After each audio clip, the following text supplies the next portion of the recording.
টাকা এটা একটা কাগজের নাম, কিন্তু এই কাগজের পিছনে ছুটতে ছুটতে আমরা হারিয়ে ফেলি শান্তি, বিশ্বাস, ভালোবাসা, এমনকি নিজেকেও। টাকা দরকার, অবশ্যই দরকার।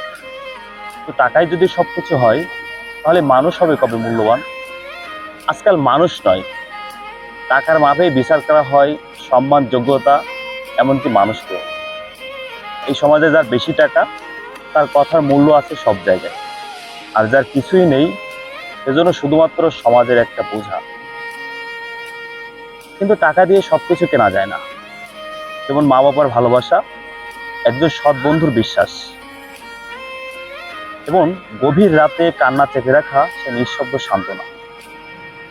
এগুলোর মূল্য টাকা দিয়ে হয় না। টাকা উপার্জন করো, কিন্তু টাকার দাস হয়ে থেকো না। সবার শেষ কথা হচ্ছে, টাকা তোমার হাতের জিনিস হোক, হৃদয়ের নয়।